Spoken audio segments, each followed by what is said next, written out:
Good morning and welcome to Sunrise Daily this morning. It's 28 degrees in Lagos and hey, I hear it's raining. I don't know, it's cats and dogs or elephants and hippopotamus out there. Amaya Makinde, welcome to the show.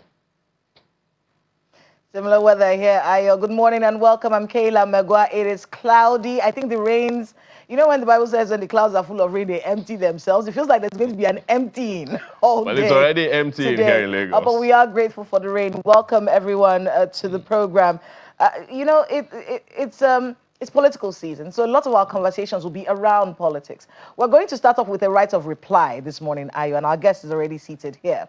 Last week on the program, myself and Malkwe had a conversation with a man called Michael Ayuba Alta. And Michael Ayuba Alta was one of the people running for one of the seats in Kaduna State.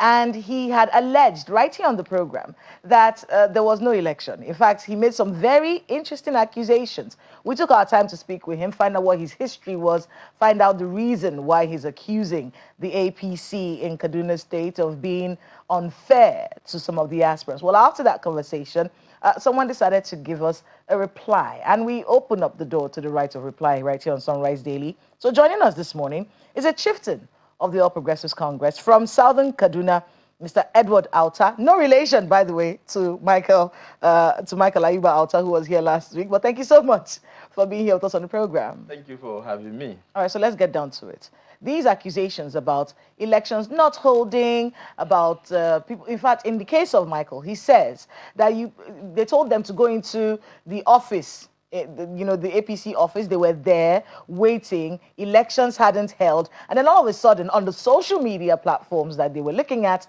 they finally just saw the results of elections that they say didn't hold. What really happened, Mr. Alta?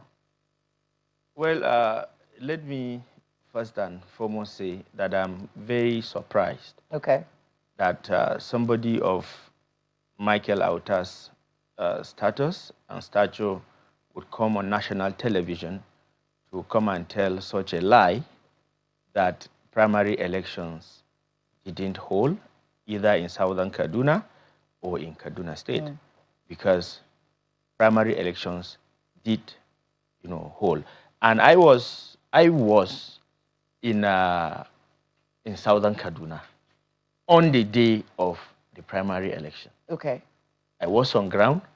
I was at my ward, because the directive was that these primary elections are going to hold across ward offices of the party.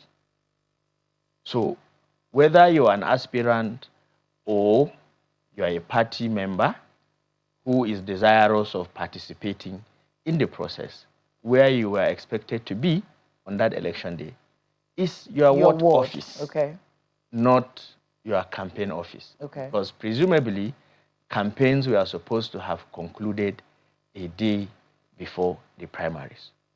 Secondly, if you are an aspirant, what you are expected to do is that before the date of the primary elections, you should have appointed agents that are going to be your representatives across all the wards where the primary elections are going to hold.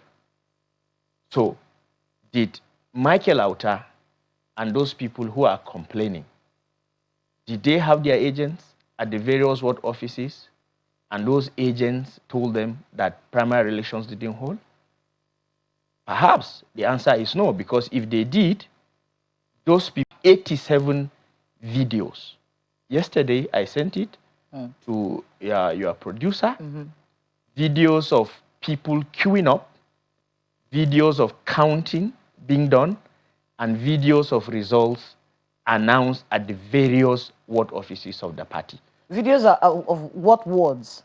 The 87 wards. Okay. I have videos, yes. We have 87 electoral wards in Southern Kaduna. So you have videos of elections happening? In the 87 wards, yes, I have them, because we, as stakeholders in Southern Kaduna, we have what we call situation rooms for each of the local governments where election held, and we had agents, even though some of us are not aspirants, but we are also interested in the credibility of the process. So we had agents who volunteered to be at the various ward offices, and they posted these videos, and I can tell you elections held. what we are suspecting about some of these people who are complaining about elections not holding is that they are not really complaining about election. Their interest is to embarrass the party. Their interest is to embarrass our hardworking and unifying governor, and by extension, President Bola Ahmed Tinubu, by trying to paint a picture of division or a crisis in the APC, Kaduna chapter of the APC, a picture that does not exist.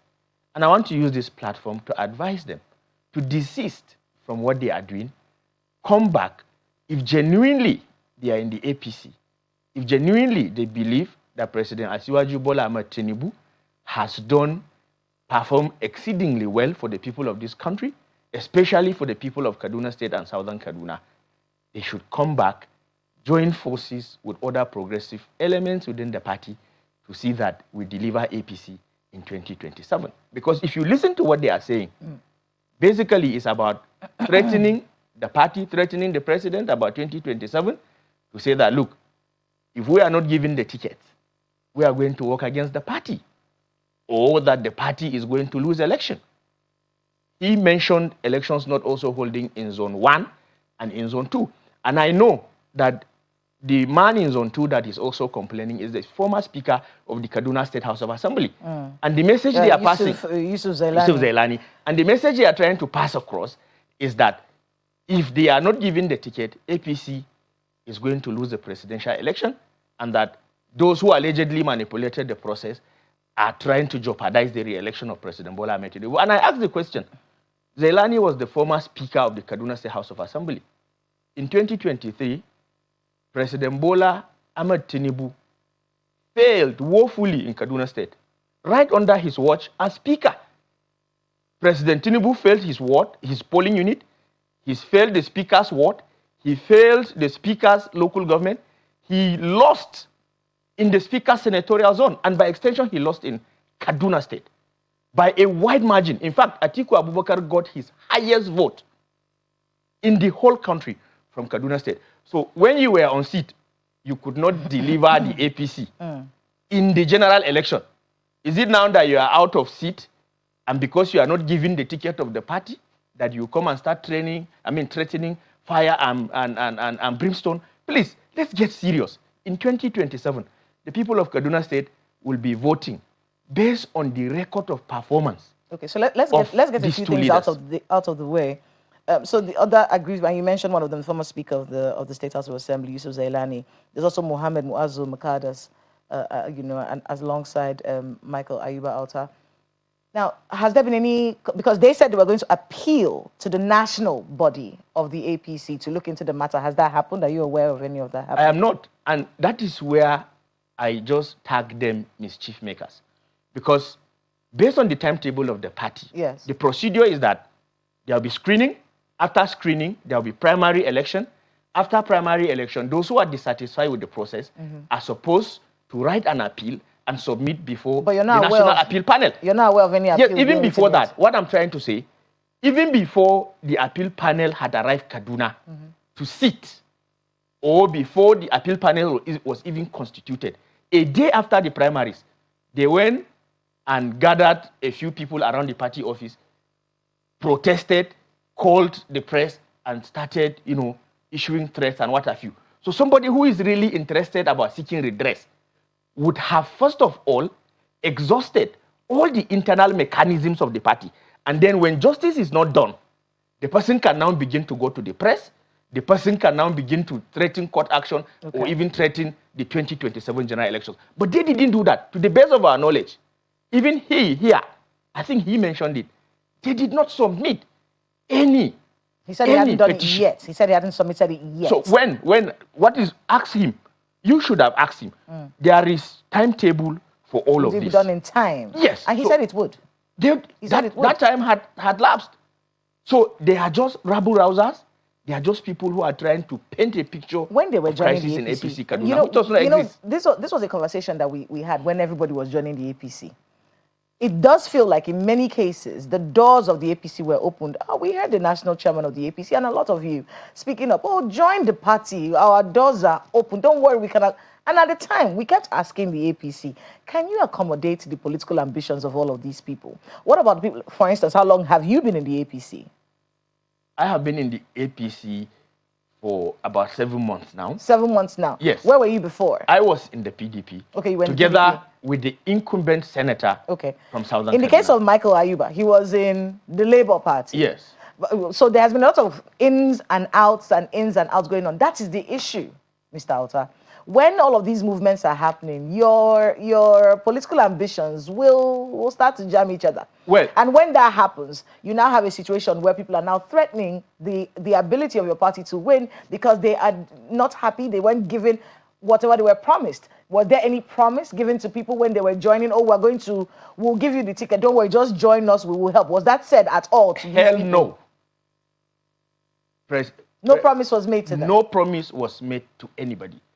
I joined the APC because of the track records of performance of President Asiwaju Bola Ahmed Tinubu and Governor Obasani in Southern Kaduna. I didn't join the APC, even though I had ambition to contest for the House of Assembly of my constituency. But when I joined, and based on my consultations, I was told to hold on. Okay. And because I didn't join the APC strictly for party ticket, I joined. Because President Tinubu approved a university for Southern Kaduna. He approved a federal medical center for Southern Kaduna. He promised to reconstruct certain federal roads. Governor Obasani has transformed Kaduna State from ruins to renewal. Southern Kaduna was completely neglected. It was treated like a second-class part of the state. Our people were not considered for appointments, projects, and what have you. So because of what Governor Obasani has done in Kaduna and the president, it made the APC attractive to the people of our zone. And that is why we have joined. The issue, nobody promised us anything. While all of this politicking is going on, as you mentioned, the Southern Kaduna part of that state is in a lot of trouble. There are developmental issues. We're still having kidnappings. Places like Kagoro, Kontangora, the questions about how much security is in all those places. It has been a question that's been going on. I don't know if you're Kataf, you're Zango Kataf. Yeah, I'm from Zango You're from Zango Kataf. Yes. So a lot of you, yes, there has been a lot of more political participation and more governance coming in that area. However, you're still dealing with basic developmental issues and insecurity in that area. All of this politicking, are you sure it will not get in the way of the peace? The last time we had a conversation about Southern Kaduna, there was talk about negotiating with bandits. Those conversations were ongoing at the time. I don't know if they're still going on right now. So you have fundamental issues there. Will your party be able to address those issues with all of this politicking going on? Yes. Let me tell you, Southern Kaduna or Kaduna State may not be where it wants to be in terms of security, but we have left Egypt. I can tell you, and I challenge anybody from Southern Kaduna to come to this platform and say otherwise, that under the previous administration, there is hardly a week in my local government that bandits don't attack communities. You dare not travel on this Kaduna-Abuja expressway without your families calling you per minute, per second to find out if you have arrived safely. The Kagoro that you mentioned used to be a killing field. Yes. Today, what is the story? We barely have these attacks happen. And it is purely because of the collaboration between Mr. President and our hardworking and inclusive governor. Under the previous administration, we had over 1,500 schools that were closed down because of insecurity. Today, we have just about 500 that are closed due to insecurity. 500 is still a lot. Of course, but that is about 1/3 of what used to be the case 3 years ago. So we are making progress. And that is why we are telling people, look, these two leaders that we have are making progress. And we cannot risk a restart. What the market woman is saying, what the farmer in Southern Kaduna or Kaduna State is saying, what the civil servant is saying is that consolidation, continuity is the way forward, not to restart. Okay. Because these people have proven over and over again that at the core... Are there reconciliation talks between you, the APC in Kaduna and these aggrieved members of your party? Has there been any reconciliation talks? Well, I cannot speak for the party. Okay. But I know that 2 Mondays ago, a unity parley was convened in Kafanchan. All aspirants were invited. How did it go? Critical stakeholders were invited. The deputy governor, the incumbent senator, and all other elected representatives were there. Members resolved at that meeting, one, to put away differences and work together for the victory of the party in 2027. Were these men at that meeting? They evaded the meeting. They were not at the meeting? They were not at the meeting. Okay, so basically, elections are won. Yes. Not based on people who complain. And I want to make one fundamental point, ma. Look, it is not only an aspirant that can prove that election actually held or not. Okay. During the primary election day, INEC was there. And INEC has a statutory responsibility to supervise. The security agencies were there. So everybody is there. And I can tell you, substantial or overwhelming majority of the stakeholders in Southern Kaduna and in Kaduna State are with the APC, and they will work to deliver the APC. We're totally out of time, and we'll be keeping up on these engagements. Mr. Edward Auta, chieftain of the APC from Southern Kaduna. Thanks again for being with us on the program. Thank you for having me. From the APC to the ADC, but we'll take a short break, and we'll be right back.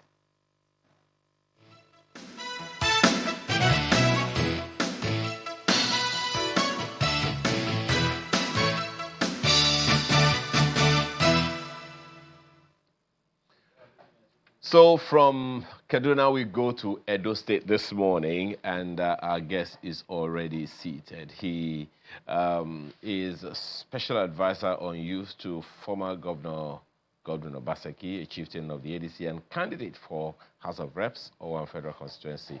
Shadrach Ohirenwa Udugai is here with me. Thank you so much. Thank you very much. I hope I tried with your name. Yes, Shadrach Udugai. Thank you very much. Okay, so how's it been? It's been good, and then we are trying to make adequate preparations for the forthcoming elections. Okay, you've been in the trenches. One would say. I mean, having served with former Governor Obaseki, you've seen the inner workings of mainstream government. So, what exactly would you say about the major parties that made you dump those major parties and choose the ADC instead? For me, we had some challenges with the People's Democratic Party, though it served the people well under the administration of Godwin Obaseki. But having come to a climax, the government ended, and we fielded the candidate that won by getting the vast legal amount of votes in the state. But the judgment, for my own perception, though it has been established in the Supreme Court, that the APC won, but not by popularity of opinions across the streets. And after that election, we saw the way and manner the People's Democratic Party was enmeshed in crisis at the federal level.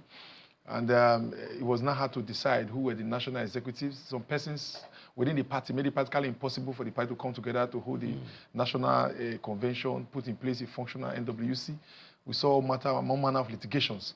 And at that particular point in time, we saw persons in the PDP now working and serving in the APC government. There was no longer a clear dichotomy for the People's Democratic Party. The idea of carrying out a functional and a viral opposition became very elusive.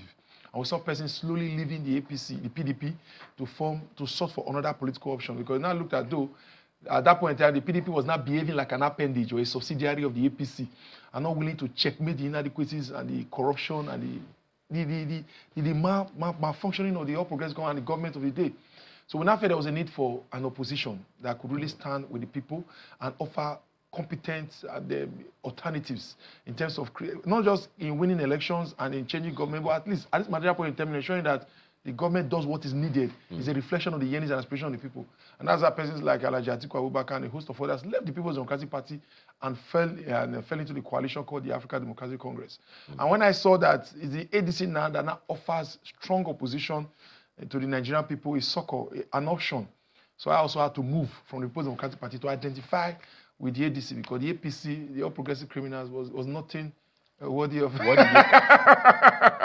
was not really what. I think it's fair to call them what the proper name is. Exactly. So it wasn't. It's not. I don't think it's something that I should encourage. But there are those who will also tell you that this is not the first time we are having an opposition party member in the current government. You know, usually they call it, some kind of government of inclusion or something like that. President Obasanjo had an AD, leading AD person in his government, serving with him, I think, as Minister of Power at some point. So it's not the first time we're having a non-member of a political party serve.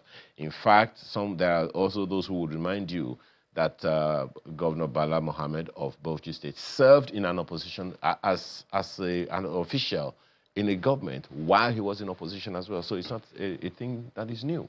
Well, in those scenarios you painted, the opposition was not held by the jugular. They were not being kept in the pocket. They were not being detected. They was given ample opportunity for them to also carry out their position. The party could stand. The party could survive. The party could grow and thrive. Is it the problem or the business of any government in power to manage the internal affairs of another political party? They were using the judiciary as a tool. Because we saw numerous courts. How can a man who had left, who had served and resigned and went to contest for governor, come back and say he never resigned? And yet begins to get all manner of court interpretations. We began to see all manner of judgment. There's no reflection of justice. And then we saw people being able to deploy the instrumentalities of state, whether it's the DSS or the police, to hound and oppress people. We can have a national symposium on that one. Well, let's talk about O1 constituency. Now, during your campaign declaration recently, you spoke strongly against political imposition and godfathers, you know. Now, we know that your constituency has entrenched political interests. So how does your campaign plan to protect your votes against the financial and structural power you're going to contend against? I strongly believe that the people have to come to a point in history where they have to rise and stand and be able to make a declarative stance as with the kind of level of governance that they truly desire and what they want for the people. Because what we've seen in recent times, especially in the one federal constituency, because the donors relatively very peculiar. In the donuts, we have 6 local governments. And in those 6 local governments, 3 are Isakos, 2 Onwa, and 1 Akoko Edo. And if you look very clearly, Edo State has produced 2 deputy governors and 1 sitting governor. And that's 24 straight years in Osadebe Avenue, who have last done 8 years each. And all 3 of them are Isakos. For the return of democracy in 1999 till the 2027 election, that will be 28 years representation in the Senate. But mind you, the 3 Isakos have spent 20 years. The Akoko Edo has spent only 4 years, and the 2 Onwans put together have done only 4 years. So and in recent time, we've also had 2 ministers back to back from Edo North representing in the cabinets of the federal government, and all 2 of them have been from the Isakos. And then you put together the voting population of the Akoko Edo and the 2 Onwans is head and shoulder above that of the 3 Isakos. So we begin to see that when you go around the streets and the corners of the Onwan federal constituency, we see physical poverty, we see rural, we see this lack of development, we see the effect of marginalization being visible as against the other persons who have had ample access to power and empowerment. And it was so bad that in the last general election, the candidate of the APC was sharing cocklass to people in the farms to say share cocklass to them. And people get cocklass and they say, now we've got the cocklass from the man who wants to represent us at the National Assembly, who is now rose to become the majority leader. And yet there's no visible development across the corners of one federal constituency.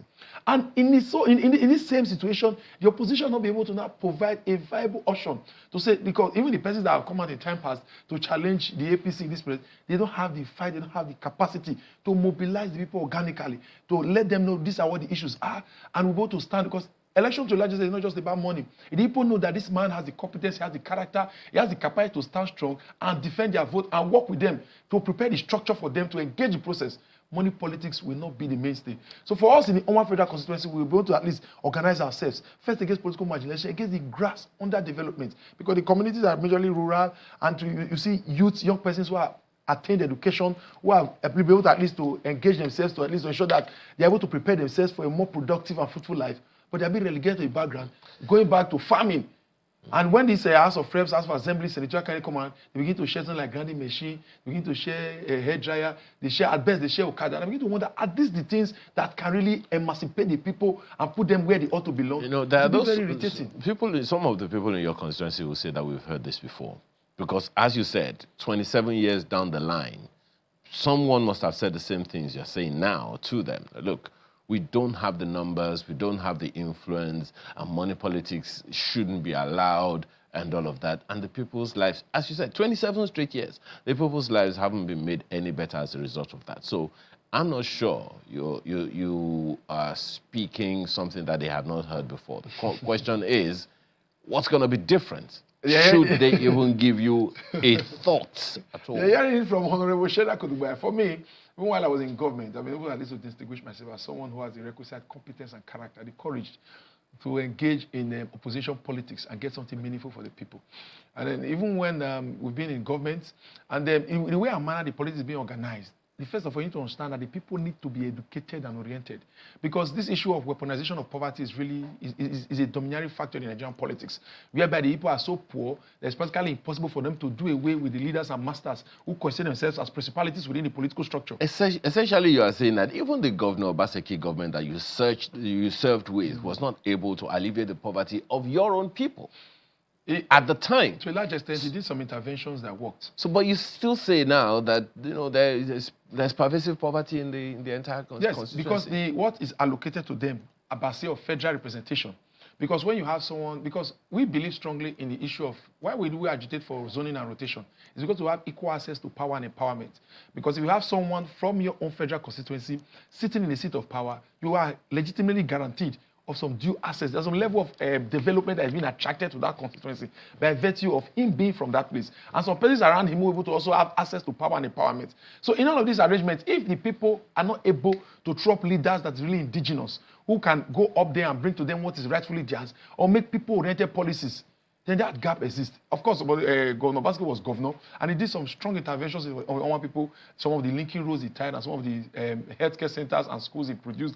But that does not withstand that while he was governor, he also had a House of Rep member, he also had a senator who was multiplying his efforts and attracting to him that which was different from the federal constituency. Okay. Now, how many local governments are in your constituency? 2 local governments. 2 local governments. Have there been any advocacy to compel them to do whatever is needful? Because, okay, maybe I should ask you whether you are aware or not that the local governments, those 2 local governments, receive direct allocation from the federal purse. Not in Edo State, because in Edo State, what we have there is when Monopeblo came on board, first of all, he kicked out all the duly elected local government chairmen that he made to grant. He came up with some fraudulent and business allegations. And then beyond that, he now did some superposition. He brought some persons who were councillors. Some people would gather. He wanted the councillors to do an impeachment of the local government chairman. So local government couldn't get a good number of councillors to do that. We saw a manner of, he went to bring people from the streets. I think I saw a couple of videos where we had Okada riders coming to the council chairmans, and they carry out the Ostan and say, we have imposed this money. Well, this man is no longer a local government chairman, and they appoint one councillor. And after that, he saw that he still couldn't get some councillors to remove the 7 local government was duly elected. He now conducted an election to bring in councillors. Someone that was elected councillor on Saturday or Monday now resumes office as a local government chairman. So the structure there is more or less very business. It's the issue of we saw there's no local government vice chairman today that was duly elected across the whole 18 local governments of Edo State.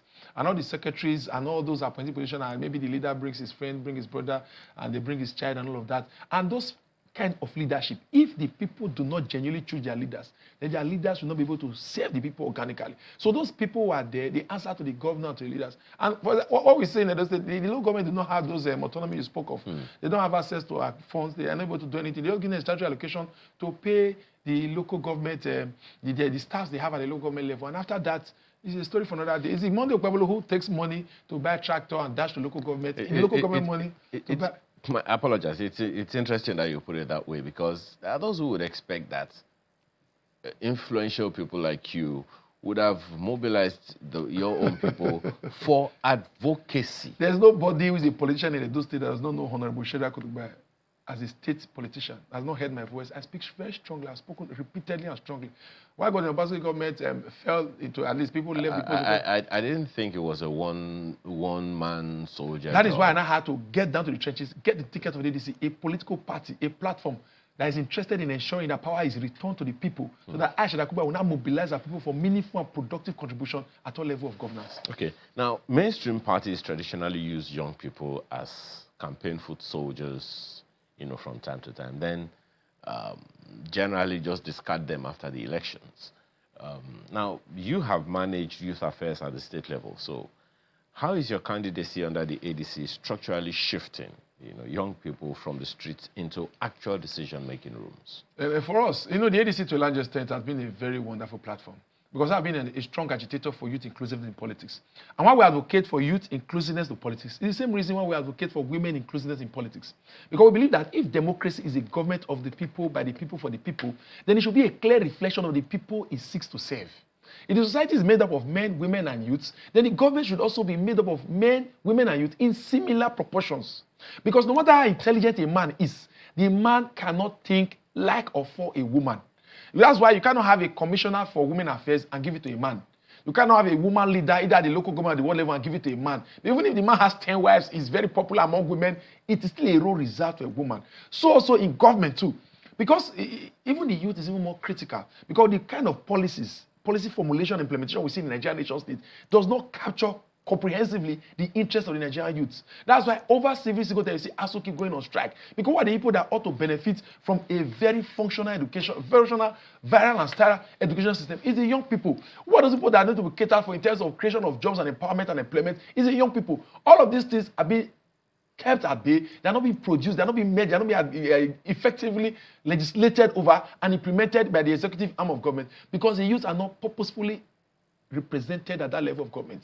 So what we now see in the ADC is that we now ensure that we give ample encouragement for young people to move into politics. And that's why the nomination form for the ADC, they slashed 50% for all youth, persons below the age of 35, which Aisha Akuruba is a beneficiary, and for all women, 25% reduction. So ensure that they have the financial barrier is no longer withholding them from making active participation in politics.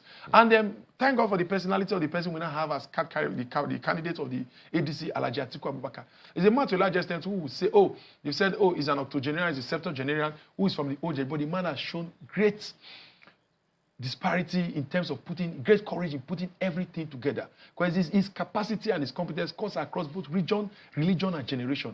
And we've seen him work in time past whereby, of course, he has not been able to hold a good position since he left office. Well, the question that I asked is, how are the young people in your constituency going to have the assurance that they will not be discarded the way most people who use them for elections discard them? For me, it's going to be a thing of trust. They will have to now know me and trust me. Look at my past antecedents. Who is Shedrack Kudubai? Is he a man who has used and dumped? Is he a man to a large extent who, for a lengthy part of his career, has been able to carry people, has maintained some level of consistency and truthfulness? It's about the integrity.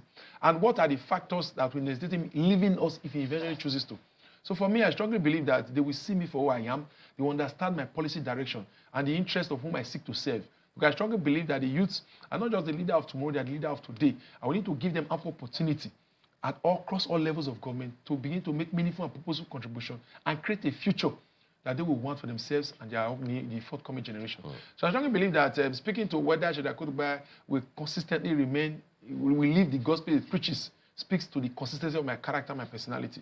And of course, maybe to a large extent, the party I find myself, because we've seen it's not just going to be you in government, it's going to be your political platform.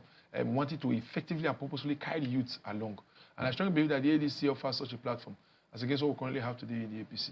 Well, the least we can do is wish you well. Thank you very much. And I also know that in no distant future from now, we should be hearing a little more of you. But, just quickly before we let you go, how many members of the ADC are in your constituency?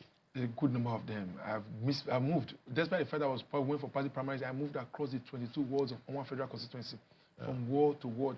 Because my candidate said, I didn't want you to emerge from a stakeholders arrangement to say, the leaders. Do you have a register of? Of course, I bought from and I had people came with their cards to sign their nomination forms. They are card carrying members of the ADC across all structures. And we thank God that the party was able to really put in place. Do you have a number of members of your party in your, are they just a number like, okay, we have like 150 people? Well, I don't have the exact number, but the last time I checked, there were over 400 members in my own ward, but 7 in Emilio, and 1 East Local. All right. We wish you the best all the time. Shedrack Ohirina Udubai was special advisor on youth to former Governor Godwin Obaseki, a chieftain of the ADC and candidate for House of Reps on one federal constituency. We appreciate your time again. Thank you very much. It's a pleasure being here. We'll take a short break, and when we return, we'll go from politics to policy. Stay with us.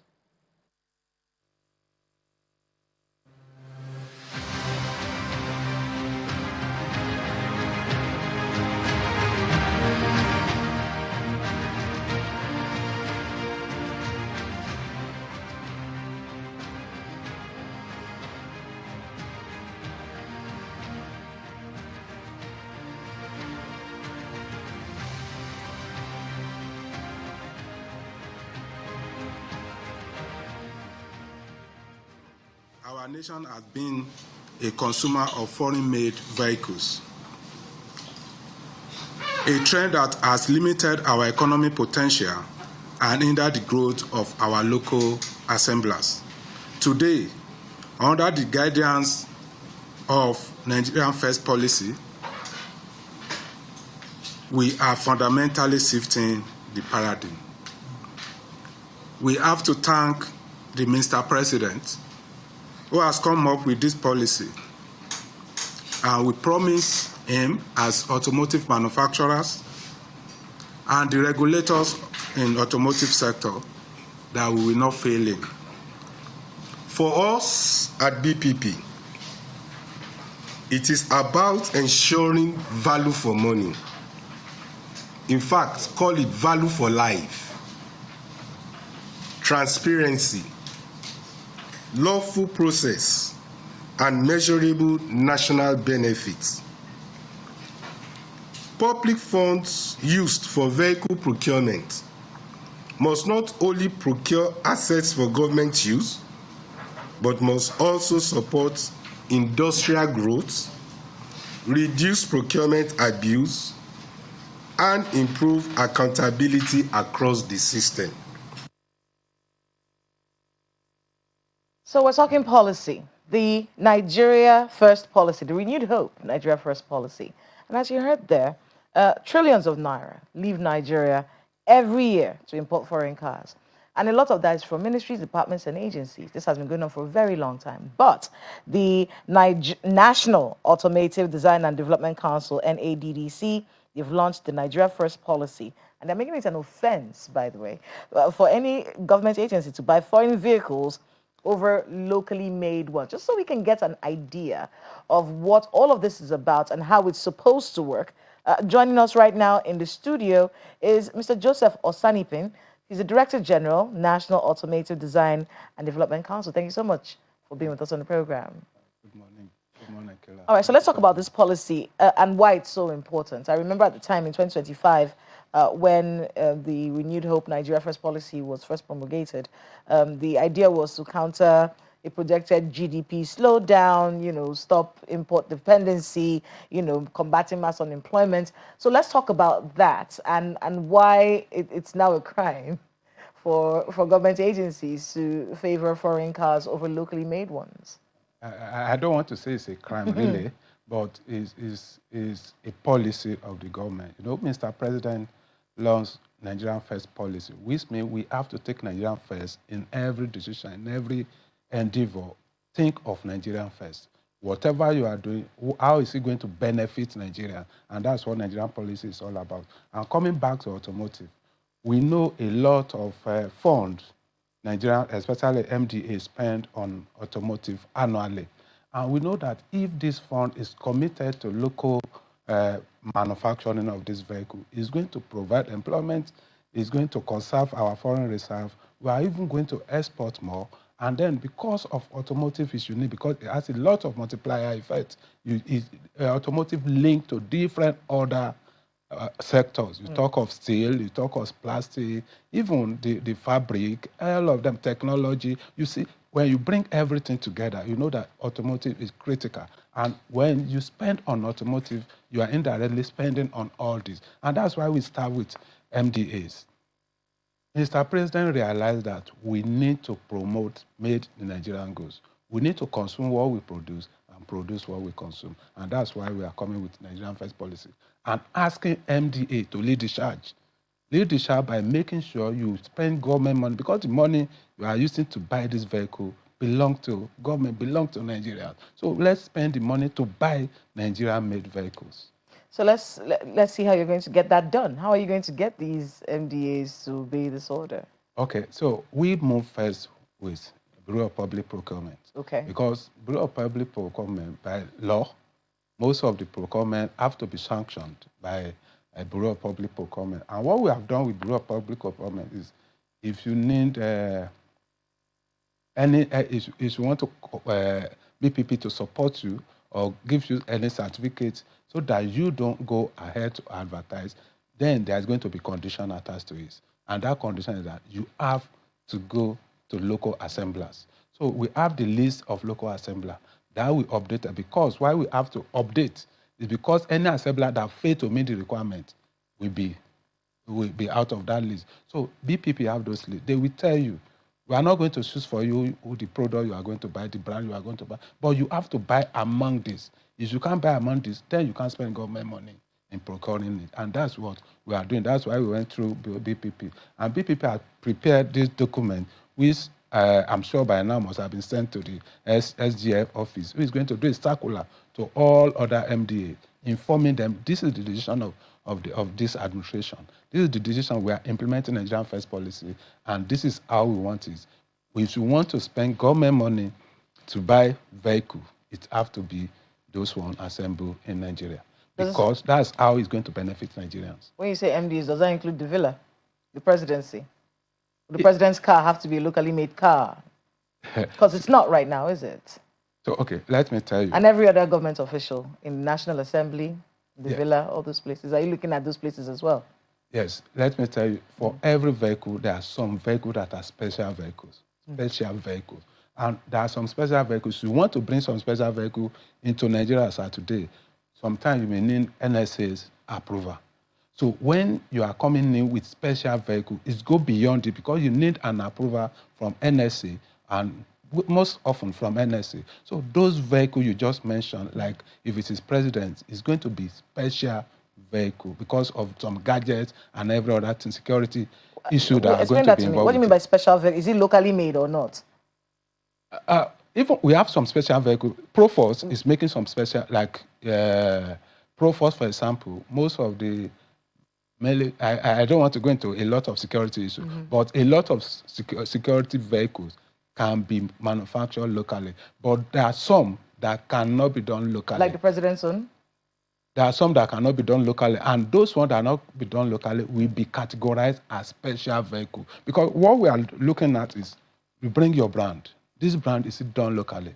So then, if it is not done locally, you get right all over the world. Not all the vehicles are being done in a particular country.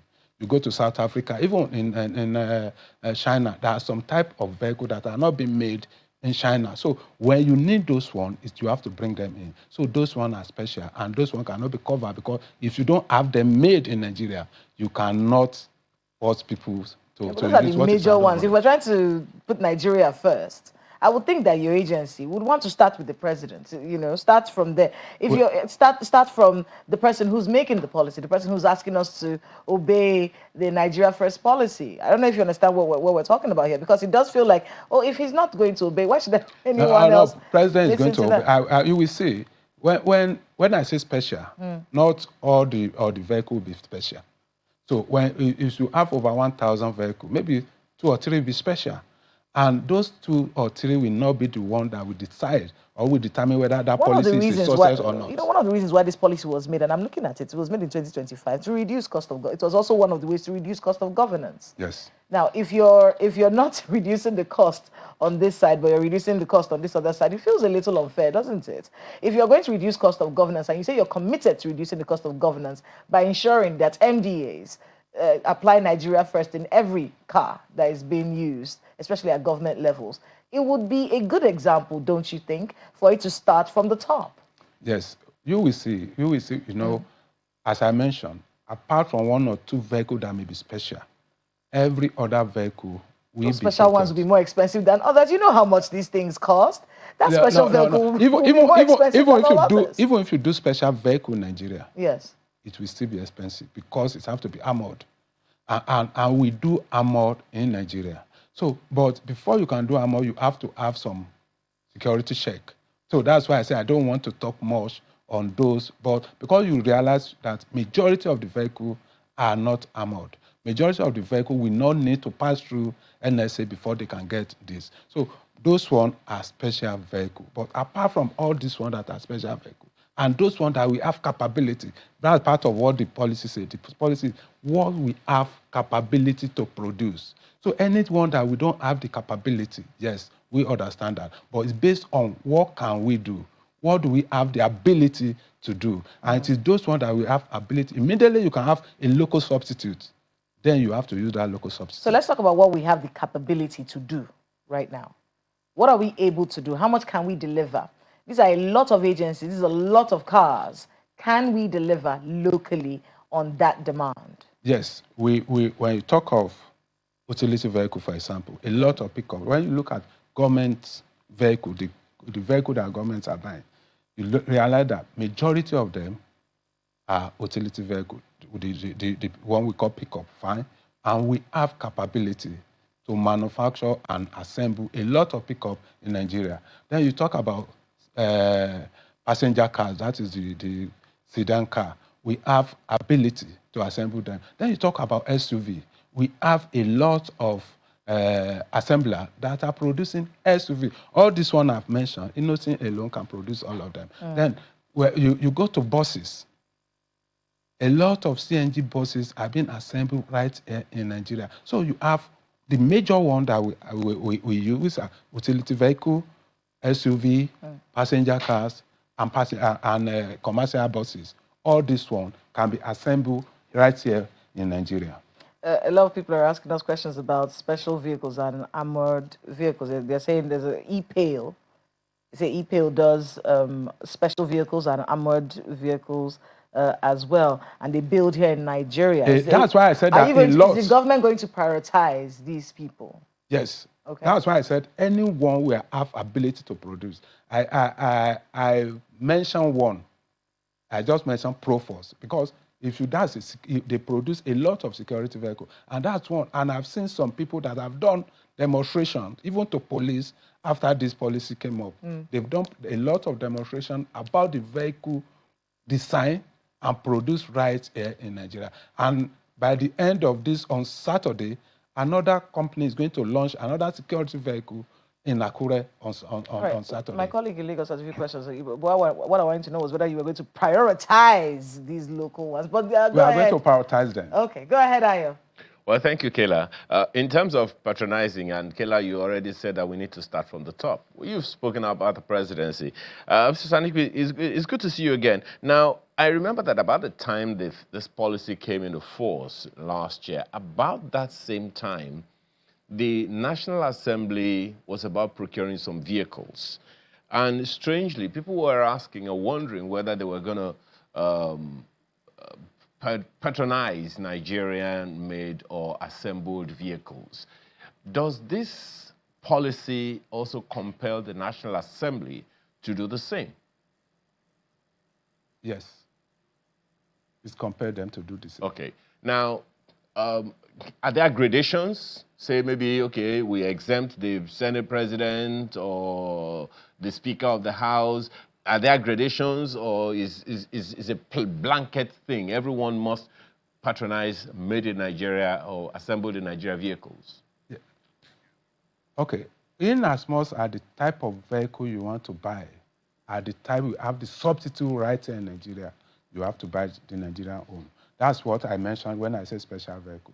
In as much as you have the substitute, we can produce them in Nigeria. Even if it is armor, we have a lot of companies that are doing armor in Nigeria. But in as much as we are able to get you a substitute, then we procure them in Nigeria. Now, how about state governments? Suppose if, first of all, does this policy compel state governments as well? And if it does, what if there is a pushback from the states? How do you handle that? Okay. Now we are starting with MDAs in federal level. And after this, after the implementation in federal level, we still have conversation engagement with all the subnationals. So, and that is, we are starting with MDAs national level. We go to subnational later. Now, how do you manage automobile exporters or automobile importers, about this? As you said, it's, or rather, as Kayla said when she opened, trillions. A lot of Nigerian money is being expended accordingly. And Nigerians love it when it's new, when it's trending all over the world, and the social media doesn't really help. So how do you, and the automobile importers, they're in business to make money. So how do we engage them? How do we tell them, what happens? What's going to be the discouragement? I don't know if that's the right word. How do we engage automobile importers, right, to ensure that they also do the needful? Okay, so we said we are starting with the procurement made by NDAs. To a certain extent, we only need to how will I put it, focus more initially with the MDAs, federal government expenses. And gradually, we move to private sector.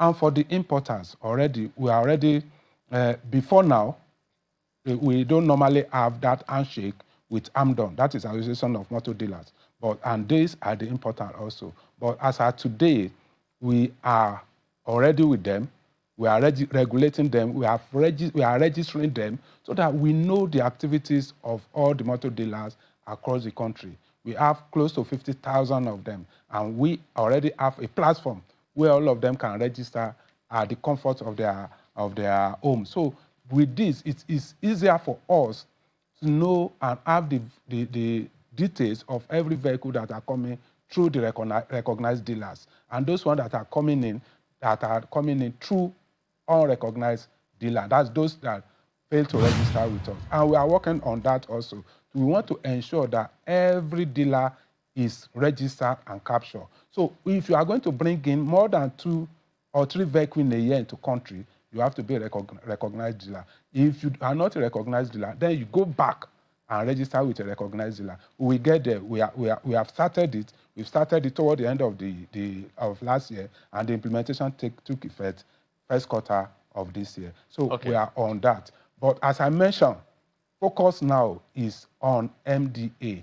And gradually, we will bring in individuals. Now, MDAs, if I understand correctly, and it has not changed, it's ministries, departments, and agencies. Ministries are headed by ministers. Yes. Does the same rule apply to the ministers? Secondly, how do you manage, how do you supervise or monitor this process, particularly with the procurement system that you have talked about? Because we have had history in this country where policies are made, and then there are some people who find a way to circumvent the policies. Okay, that's why when we started, we went straight to BPP, because we know we cannot do it alone. Immediately, the president gave the signal and announced the policy. The following day, we met with BPP, and since then, we have engaged all the stakeholders in the industry with BPP, and we have ensured that we carry along everyone. So it's easier for us to monitor through BPP. And what we are doing now, BPP is written or has written to SGF, and we are also going to write to Accountant General. So we are going to monitor everything, all the procurement made every year. Part of the policy states that all the MDA have to give reports of annual procurement, procurement to BPP annually. Mr. Sanipin, what car do you drive? I drive mechanical. So is it locally made? It's assembled here in Nigeria. It's assembled here in Nigeria? Yes. Okay, because if you're the Director General of the National Automotive Design and Development Council, you have to lead by example, don't you? It's assembled here in Nigeria. Okay, so let's, as we wrap up, I've not really heard your answer to how you're going to ensure compliance. I'm looking at the provisions for the Nigeria First policy. Mandatory procurement by MDAs is there, that's the one you're pushing for. More government support for local industries is one of the benefits of this. MDAs to update their procurement policies.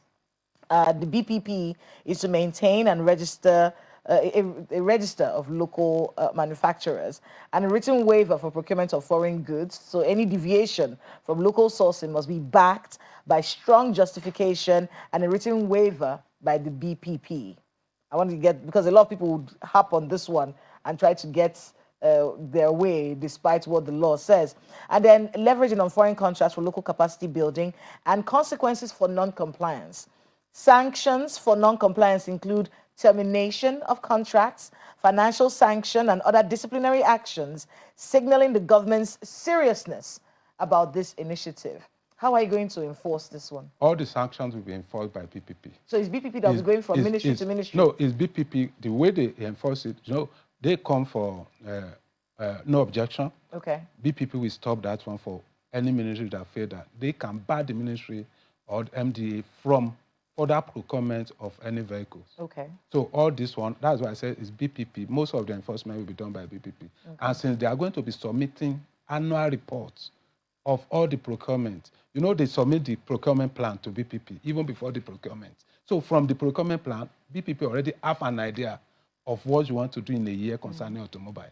And when you are submitting the reports of your procurement, they also have an idea now. They know now what you have done. So when they see what you have done with brand, which we are going to reconfirm from the places or the assembler where you say you bought them from. So then we can easily feed them, and we continue to work on this to make sure we continue to improve. Before, when policy come out like this, there may be one or two gaps. Yes. But as we are progressing, we'll be bridging all those gaps. All right, well, it's a very good one. It's a very complicated situation, one that you started. And it's not the first time we've heard this, this particular Nigeria First push. We saw it under the Buhari administration as well. How well it has done is the question. And we hope that this one actually works out. I mean, there are people sending us questions here. They're asking us about, you know, your collaborations with people like Jerry Malo and whatnot. And then collaborations, well, copying the model that we're seeing happening in Ethiopia, because it feels as though they have gone far ahead when it comes to locally manufactured cars. But I'm sure we'll have time to discuss with you